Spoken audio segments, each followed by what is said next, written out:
3 of those and secured 3 out of the 6. I love that. I love that we're part of the nomination there in Malaysia. But, okay, Gideon, in all honesty, so it's the first time we're not seeing Todak in an international scene. It's going to be another team representing Malaysia. So, to be honest, with all honesty, okay, Gideon, how confident are you about your representative right now? Your chances for M5. Your chances. Okay, if you were to place, what would that placement be? Ooh, I wanna say that we're like a solid 3rd, 4th option, but you know, the one thing that I was predicting for, especially for this particular squad, the homeboys, our Malaysian representatives, I was kind of hoping that SMG was going to take them the full length, and they did. They basically lost the grand finals to one singular auto attack, and that could have made all the difference. I think that at least for the homeboys, what I can tell you about them is that I'm confident in them.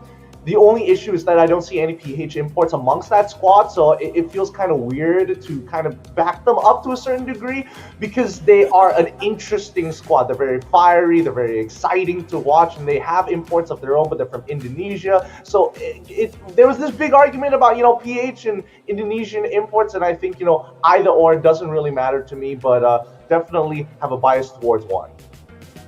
Okay, so that is concluding MPL Malaysia, Gideon, right? I wish you guys the best of luck, of course, too. Of course, you still have the wild card going on, but we're going to move a little bit over to Indonesia, right? That is happening, especially today. The grand finals, I think, is going to be heated. I want to ask you real quick, Gideon, this is your hot take, right? Between Onic and Geek, who is going to be the champion for MPL ID? I'm sorry, I didn't catch that. Could you repeat that one more time? One more time for you. He's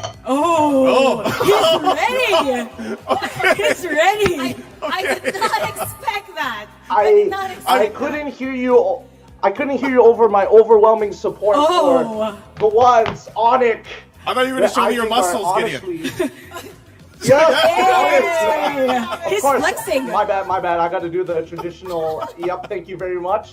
I think that Onic is going to take it away. I think, you know, Geek Fam have they've already qualified. They've done the heavy lifting. You know, it's honest to God, a really beautiful story. But I think overall, Onic, even though they've been reverse sweeping people, I think they're going to take it away. I think they are going to have quite a spectacular year, and I'm hoping that, you know, everything kind of aligns for my guess coins. You know what, you're very supportive of Onic Indonesia. How do you think they will fare against your Malaysian representatives? Obviously, I think I'm expecting us to get smashed. I'm not gonna lie, but I think we're gonna put up a pretty decent fight. I gotta be honest here. You know, every other region has been looking to beef themselves up. I think, you know, Malaysia is catching up to a certain degree, and I think that's why every Malaysian is gonna be watching M5 this time around, because we're really curious, right? This is the first time we're having somebody other than Todak perform on a world stage, and it could like really go bad for us, or it could go really well. It's really tough to say. Now, speaking of Indonesia, what do you think their chances are for the M5? I mean, Philippines have taken it home twice. Now, do you think it's Indonesia's turn? Do you think they're going to give us a hard time? I think every team is going to struggle against, assuming that things go. If it's Geek Fam, I don't know, man. I think everybody has a really good chance. I think they're very intelligent players, but I think against Onic, when they are on the ball and considering their international performances so far, I think that it's going to be quite the tough fight. You know, it can be really frustrating when you make all the correct decisions and you just get outplayed. It can be very frustrating to deal with, and I think that's what the Indonesians bring to the table. I think it's going to be I think M5 is going to be wild. Obviously, it's a reunion as well, in a sense, right? Even with concerning over MPL ID there.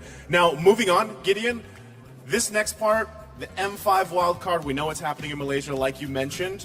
How are you feeling about that? Like, I mean, it's being held in Malaysia. This is the first time, too, that we're having a wild card. So there's going to be some new faces. How are you feeling about the wild card over there? Oh, we're feeling we're a little, obviously for Malaysian representatives, we're obviously really scared because they're gonna have to play like a lot of games. I don't think people realize the magnitude of what these wild cards allow us to do for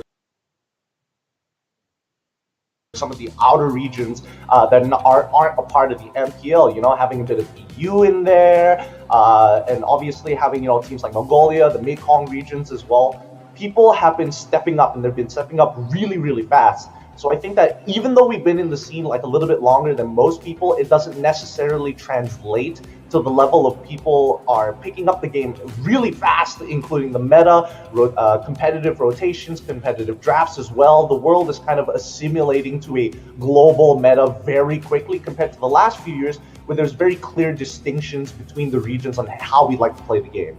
Now, we already have an initial list because some of the MPLs are already done and even qualifiers. With the initial list, who do you think will stand strong and stand out on the M5 wildcard? Well, for the M5 wildcards, I'm obviously rooting for Malaysia to get our slot. It was taken away from us because we sucked. So now we're trying to prove that we don't suck, and we're trying to win the wildcards to at least prove that we still got it in us to be part of the major regions. We're obviously very scared, but honestly, I want EU to do good. I really, really want Europe to do very well because, again, it's a lot of lovely players are coming back once more to play again. And obviously, I made friends with a couple of them, so there's natural personal bias towards that side of the world. But I think it would be incredible considering everything that these players have kind of gone through. This would be something very satisfying if they were able to kind of qualify for M5. What about China? A lot of people are talking about China being in the wild card. We're going to be seeing them for the first time. There's a lot of discussions in the MPL community, in the MLBB community. What do you think about that? Honestly, China is one scary force because we know